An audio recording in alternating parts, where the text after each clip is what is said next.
आजा। हाथ तो पकड़ो।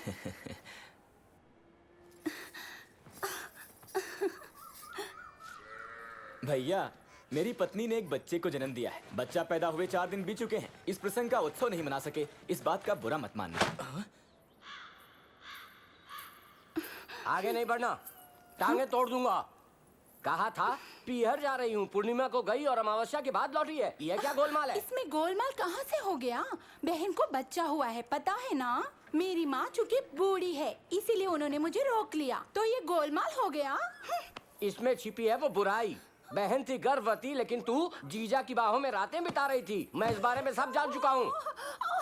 सुना, सर पर कितना भारी दोष मढ़ा है पति ने। सौगंध ले लो, सौगंध ले लो, चाहे अपनी अम्मा की भी। ऐसा कुछ नहीं था, निर्दोष हूँ, सच कह रही हूँ। अम्मा के अरे बेटा टिप्पू, पत्नी तेरी अग्नि के समान पवित्र है। हाथ पैर टूटेंगे, तू निंदा ना कर। अरे पागल, इतना बड़ा दोष लगाया तूने। टिप्पा, मत दोष लगा पत्नी के सब ऊपर। चुप हो जाए, सब चुप हो जाए।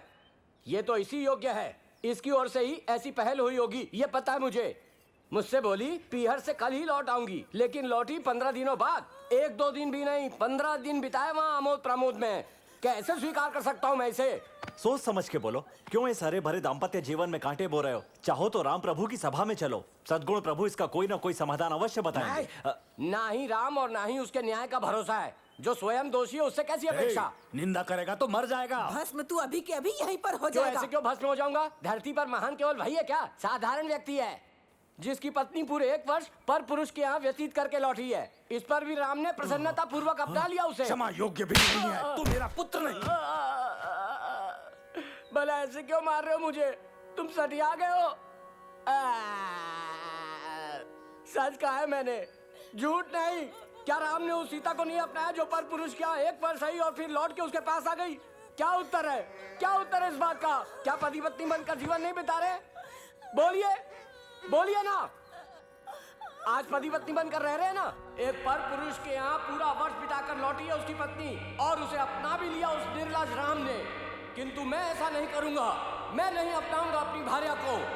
प्रभु, वो धोबी वहां पर एक मदरा पान किए हुए पुरुष के समान प्रलाप कर रहा था। गंभीरता पूर्वक आप इस बात को न ले प्रभु।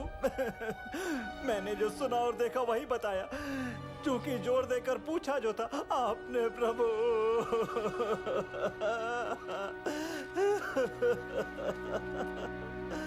नहीं, भद्र, ये सब कुछ तुमने स्वयं सुना है तथा देखा है। कोई है? जी प्रभु। लक्ष्मण, भरत, शत्रुघ्न को यहां पर तुरंत बुलाया जाए। जो आज्ञा प्रभु। भद्र, अब तुम भी जा सकते हो। प्रभु, ये राजा की आज्ञा है कि इस विषय पर बोलोगे नहीं। अब जाओ, मैंने कहा जाओ।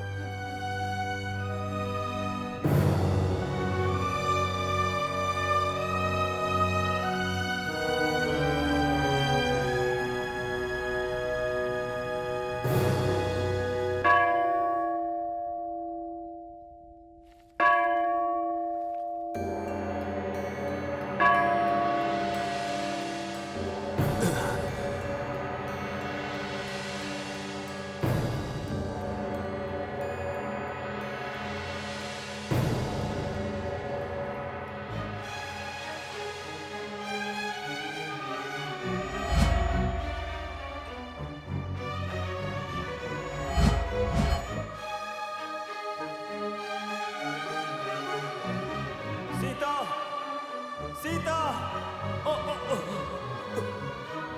ये साम्राज्य छोड़ दूंगा, ये मुकुट छोड़ दूंगा, ये साम्राज्य छोड़ दूंगा। सीता, सीता, ले लो ये मुकुट मुझसे। सीता, प्रभु, सीता, प्रभु, सीते, प्रभु, सीते, प्रभु, सीते, सीते।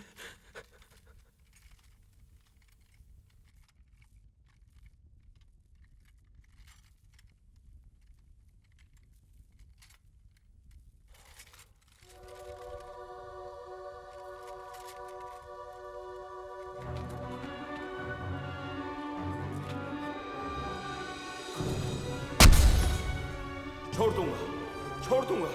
इस सिंहासन से मुक्त करो, इस राज्य से मुक्त करो। सीता मुझे दे दो। सीते, सीते। भैया सीता माता यहीं पर है, साथ में ही है और सकुशल है। कैसे सकुशल होगी लक्ष्मण? अब नहीं होने वाली। ये सारा दोष मेरे भाग्य का है। सीते, सीते। कोई भयानक भ्रांति है जो आपकी दुविधा का कारण बनी हुई है। नहीं, ये कोई भ्रांति नहीं, परंतु नियति का खेल तो है। नहीं भूलने वाला हूं। सीता से मैं दूर कभी नहीं हो पाऊंगा। सीते, सीते। भैया, भैया। सीते। हे भ्राताओं, दोनों में से एक कोई सिंहासन का भार अपने कंधों पर ले लो। ऐसा हो जाएगा तो मुझे मुक्ति मिलेगी इस कारागार से। सीता मेरा जीवन है, अलग अलग होकर नहीं जी पाऊंगा। अलग होने का कोई प्रश्न ही नहीं है, ऐसा मत बोलिए। कुछ भी समझ नहीं पाए हम तो। कैसी विचित्र बातें बोल रहे हैं। कोई विचित्र बात नहीं, सत्य बोला है। भरत, कल मैं राज्याभिषेक कराऊंगा ही तुम्हारा सूर्य के जब दर्शन होंगे। सीता के साथ उसके पश्चात वन की ओर प्रस्थान करूंगा। अशुभ विचार क्यों मन में उठ रहे हैं? देखिए, इस आवेश को छोड़ें और शांत रहें। शांत कैसे रहूं? या तो सीता का परित्याग करना है, नहीं तो सिंहासन मुझे छोड़ना है। भैया, सीता माता का परित्याग कोई गंभीर बात है? हाँ भ्राता, बहुत गंभीर बात है। घोर से भी घोर लांछन हम पर लगा है। हमारा सूर्य वंश घने काले बादलों से घिर गया है। हमारी प्रतिष्ठा कलंकित हो गई और धूल में जा मिली। भाई, भैया। भरत, ये बात कैसे बताऊं? मेरी अयोध्या में बसे पुरुष की जब अपनी ही भार्या चरित्रहीन लगी तो घर से निकाल दिया। कारण पूछे जाने पर वो बोला कि मैं इतना मूर्ख नहीं कि एक भ्रष्ट नारी को अपनाऊं, जैसा कि राम ने अपनी भार्या सीता को अपनाया, जो कि पूरा वर्ष रावण के यहां बिता चुकी थी। पर उस मूर्ख राम ने उसे पवित्र मान लिया। ये दोष लगाने वाला कौन है वो व्यक्ति? उसकी चलती सांसें बंद कर दूंगा मैं। कल कोई और कहेगा किस किस की सांसें बंद करोगे लक्ष्मण? भैया सुनो, सच बात है या झूठ, लेकिन प्रजा को तो विश्वास हो चुका होगा। जो भार्या भ्रष्ट है उसको अपनाने की बात करेंगे तो कोई भी व्यक्ति आगे नहीं बढ़ेगा उसे अपनाने को। सारे ही खड़े होंगे, सर झुकाए हुए, मूर्ति बने हुए। लक्ष्मण, अग्नि परीक्षा द्वारा सिद्ध हुई थी न पवित्रता? अग्नि परीक्षा यहां नहीं हुई, लंका राज्य में हुई, जिसका आभास यहां की प्रजा को नहीं। भरत, ये उनकी भावना और उनका निर्णय भी है। राजा तो दास है, अपनी प्रजा का कर्तव्य से बंधा हुआ। प्रजा का विश्वास तथा निर्णय तो सर्वोपरि है और ना ही इसका कोई दूसरा विकल्प है। तो एक मार्ग चुनना होगा ही मुझे। पत्नी या फिर राज्य का परित्याग तो निश्चित है। यही मार्ग है केवल। तुम सब मुझे राज्य बंधन से मुक्त करो। सीता चाहिए मुझे। सीता ही है मेरे प्राण। सीता के बिना तो राम अधूरा है, मैं जी नहीं सकूंगा। इतनी प्रार्थना है छोटे भाइयों से कि तुम दोनों में से कोई भार अपने कांधे पर ले लो इस साम्राज्य का और मुझे मुक्ति दे दो। कर दो ना ये उपकार सीता और राम पर।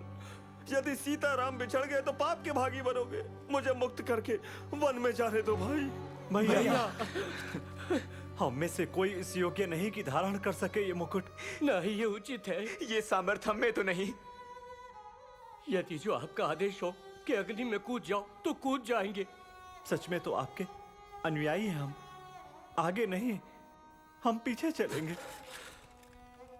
मेरे अनुयायी हो, आगे नहीं मेरे पीछे, ये झूठ है। मेरे अनुयायी नहीं हो तुम, दूत हो मृत्यु के। कहते हो भ्राता, जब उसी भ्राता को लपटों में सुलगता देखोगे तो वो सेवा प्रेम होगा। ठीक है, मेरे अनुयायी, पीछे चलने वाले, आदेश सुन लो मेरा। लक्ष्मण, प्रातः वन लेकर जाओ अपनी भाभी को और वहीं छोड़ दो। इसी जगत माता के जन्म से भूमि पवित्र हुई है। इसी माता के विवाह से ही रघुवंश में प्रसन्नता की ज्योत जली। इसी सीता माता का नाम जपकर पापों से मुक्ति मिलती है मनुष्य को। एक पावन तथा चरित्रवान गुणवान माता के आगे साथ। कुछ नहीं। भरत, सुना ना तुमने? भैया, भैया, दया के समुद्र थे आप तो, परंतु आज वो दया कहाँ लुप्त हो गई। आपका हृदय पाषाण नहीं बन सकता। ये निर्णय नहीं बदलेगा भरत। ये पवित्र धर्म इक्ष्वाकु वंश के वंशज हमारे पिता महाराज दशरथ ने कष्ट उठाते हुए भी निभाया और प्राण भी त्यागे, किंतु कीर्ति को आंच नहीं आने दी। इसे क्षति पहुंचाने का अधिकार मुझ में नहीं है और ना ही मैं ऐसा होने दूंगा। हमारे कुल के गौरव हेतु सीता को वन में जाना होगा और यहाँ मैं उसके वियोग में जीवन काटूंगा। यहाँ सीता के बिना चाहे मुझे जितना भी दुख पहुंचे, विधि के इस विधान को मानना ही होगा। भैया